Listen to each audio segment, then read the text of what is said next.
दें कन्नौज से ही चुनाव लड़ेंगे अखिलेश यादव। रामगोपाल यादव का बड़ा ऐलान, कल 12 बजे करेंगे नामांकन। तो यह बड़ी खबर आपको बता दें, समाजवादी पार्टी ने कन्नौज सीट से कई बार उम्मीदवार बदले, लेकिन अब सामने आया है कि उत्तर प्रदेश के पूर्व मुख्यमंत्री अखिलेश यादव खुद इस सीट से सांसदी के लिए चुनावी मैदान में उतरेंगे। समाजवादी पार्टी के महासचिव राज्यसभा सांसद रामगोपाल यादव ने अखिलेश यादव की उम्मीदवारी का बड़ा ऐलान किया है। रामगोपाल यादव ने कहा कि अखिलेश यादव कन्नौज से ही चुनाव लड़ेंगे। इत्र नगरी की लोकसभा सीट से तेज प्रताप यादव की जगह अब समाजवादी पार्टी के अध्यक्ष अखिलेश यादव खुद चुनावी मैदान में उतरने जा रहे हैं। सपा महासचिव और राज्यसभा सांसद रामगोपाल यादव ने यह ऐलान करते हुए कहा कि अखिलेश यादव कन्नौज से ही चुनाव लड़ेंगे। अखिलेश यादव कल दोपहर कन्नौज सीट से नामांकन करेंगे। आपको बता दें, इससे पहले भी बदायूं, मेरठ व मुरादाबाद, मिश्रिख और गौतम बुद्ध नगर सीट पर भी उम्मीदवार की बदली हो चुकी है। अब ये भी खबरें आ रही है कि समाजवादी पार्टी ने कन्नौज लोकसभा सीट से पहले तेज प्रताप यादव को अपना उम्मीदवार घोषित किया था, लेकिन ऐसे में कयास लगाए जा रहे थे कि उनका टिकट कट सकता था और चर्चा थी कि समाजवादी पार्टी के मुखिया खुद अपनी पुरानी सीट से चुनावी मैदान में उतर सकते हैं। ऐसी अटकलों के बीच चुनाव लड़ने को लेकर अखिलेश यादव ने थोड़ी देर पहले भी रिएक्शन दिया था।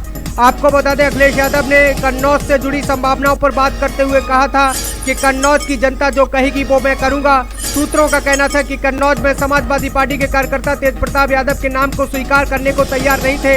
अखिलेश यादव ने वादे के मुताबिक कन्नौज से तेज प्रताप के नाम का ऐलान कर दिया था, लेकिन इसकी चर्चा जोरों पर थी कि अखिलेश यादव भी कन्नौज से चुनाव लड़ेंगे। इस बाबत पूछे जाने पर अखिलेश यादव ने कहा कि नामांकन के वक्त पता चल जाएगा, लेकिन अब सवाल कई खड़े हो रहे हैं कि आखिर सपा को इत्र की नगरी पर अपना उम्मीदवार बदलना क्यों पड़ गया। दरअसल तेज प्रताप यादव की उम्मीदवारी के ऐलान के बाद से ही समाजवादी पार्टी की लोकल यूनिट इस फैसले के विरोध में उतर आई। कन्नौज के समाजवादी पार्टी के नेताओं का एक डेलीगेशन समाजवादी पार्टी के अध्यक्ष अखिलेश यादव के पास मिलने पहुंच गया। समाजवादी पार्टी के नेताओं ने साफ तौर पर संदेशा दे दिया कि अखिलेश की जगह अगर कोई दूसरा नेता यहां पर पहुंचता है तो उसकी जमानत जब्त हो जाएगी। यही कारण है कि अखिलेश यादव अब कन्नौज से चुनाव लड़ेंगे। तो आइए अब आपको सुनाते हैं क्या कुछ कहा अखिलेश यादव ने।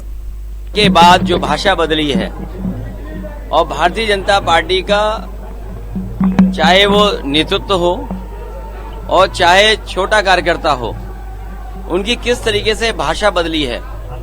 मुझे उम्मीद है कि जिस तरह की भाषा का इस्तेमाल हो रहा है, चुनाव आयोग उन पर सख्ती करेगा। चुनाव आयोग कोई न कोई कार्रवाई ऐसे लीडर्स पे करेगा जो चुनाव का ध्यान किसी और तरफ ले जाना चाहते हैं। इनके भाषणों पर हार का रुझान दिखाई दे रहा है। अगर हार न रहे होते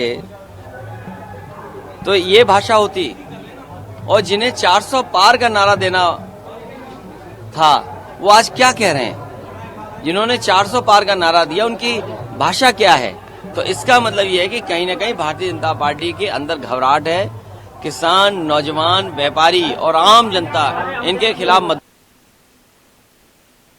समाजवादी पार्टी जो उनके मैनिफेस्टो है उसके सवाल खड़े कर रहे हैं, खास करके कांग्रेस को टारगेट कर रहे हैं। वेल्थ डिस्ट्रीब्यूशन के इश्यू को बहुत प्रॉम्प्टली उठा रहे हैं ये लोग। देखिए, अब मन की बात नहीं होगी, अब संविधान की बात होगी। संविधान बचेगा तो हमारे आपके अधिकार बचेंगे। संविधान बचेगा तो हमें आपका मान सम्मान बढ़ेगा। यही संविधान है जो बाबा साहब भीमराव अम्बेडकर जी ने दिया, वो हमें संजीवनी देता है। ये भारतीय जनता पार्टी के लोग संविधान को खत्म करना चाहते हैं, संविधान को बदलना चाहते हैं। जो लोग संविधान बदलना चाहते हैं उन्हें जनता इस बार बदल देगी। सर, परसों पहले चरण का दूसरे चरण का चुनाव है, 8 लोकसभाओं में ये चुनाव हो रहा है। किस तरह से देखते हैं, क्योंकि पहले चरण जैसा ही चुनाव दूसरे चरण का होगा।